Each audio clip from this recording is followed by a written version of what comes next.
They were fighting against Yggdrasil, who'd killed Panjamon and driven the leader of the Digidestined to the brink as he'd unleashed something that didn't feel quite right. It was a form none of them had seen before. Even the likes of Yggdrasil was stunned by its presence. The group did what they could to stop the so-called king, but also avoid the wild and unfocused swings of this new Digimon trying to stop them from attacking. Kulamon had noticed something was wrong and flown away from the crystal wall he'd put up, flying around the town looking for someone, eventually finding Dino Tigermon and asking where Kuzuhamon was, looking frantic. The tiger-like Digimon questioned what's going on and why they were so frantic, but they didn't have time to explain and just said something bad was happening and that they needed Kuzuhamon's help to stop it. They told the child to hop onto his back and they'd find her together. Nodding, Kulamon did just that, and Dino Tigermon then shot through the streets looking for Kuzuhamon, telling the other Digimon of their group that were helping something bad was happening and they needed Kuzuhamon. They also began helping to look and eventually found her helping some children escape before Kulamon then flew over to her frantic. Kuzuhamon questioned what was going on and the little Digimon then told her, "It's bad, it's very, very bad," needing her to go with him. She tried to get him to calm down a little and tell her what's bad, to which Kulamon tells her that it's Nicole and it's very bad, with Dino Tigermon telling them to hop on and he'd race them there. Nodding, Kuzuhamon and Kulamon both climbed onto his back and he dashed forward towards the castle where the battle was taking place as the barrier was shattered from the fighting, and Marine Angemon then joined them to help on the front lines too, now that the place was evacuated. The rest of the group also joined up with them to try to help out any way that they could. They came up to the scene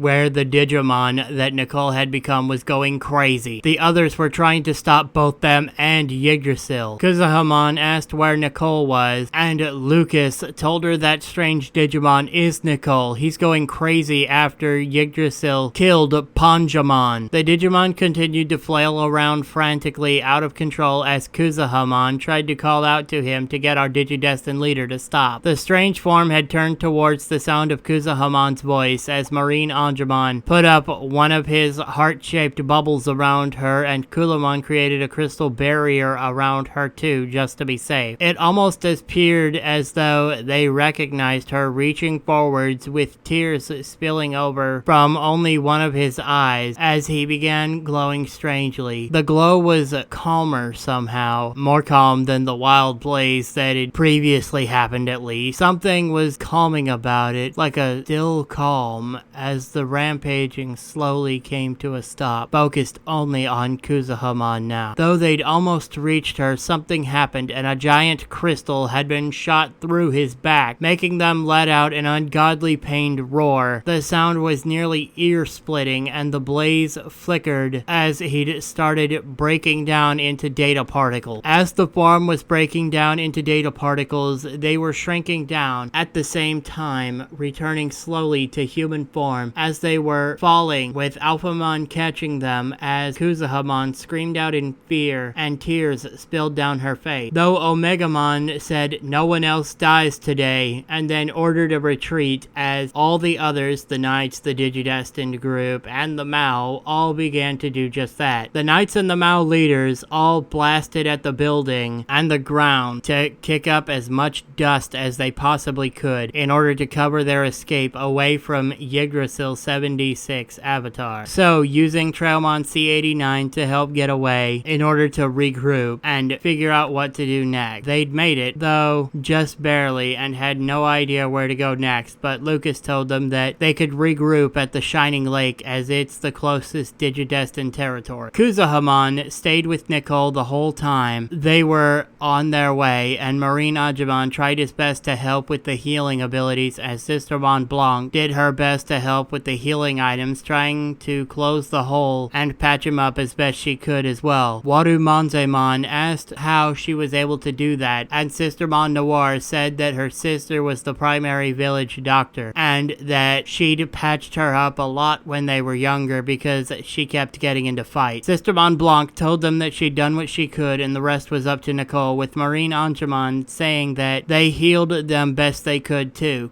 Yakuza thanked the two of them for helping and stayed with him the whole time they were getting to the Shining Lake, and once there, Gizamon had helped show them to a shack where they could let Nicole rest. While this was going on, Nicole seemed to be having his own struggles as he'd awakened in a black void filled with stars and looked around confused, asking what happened, and a voice spoke saying that it seemed he was finally ready to hear them. Looking around to figure out where the voice spoke up, he saw two entities there covered in shadows and featureless, like they were nothing but strange smoke-like energy. The first entity told him that they had been beaten by Yggdrasil and that everyone chose to call it a retreat for the time being. They spoke in a calm and collected tone, sounding peaceful about what was going on. The other was more twisted and laughed, saying, "Everyone but Panjamon who died, saving them. So much for the King of Beasts." The first entity told them that Nicole now had a choice to make, but which path would he choose? As they said this, a road that forked off appeared in front of them as he slowly floated down onto it. The second then told him to remember that he can only take one path, so he needed to choose wisely because there was no going back.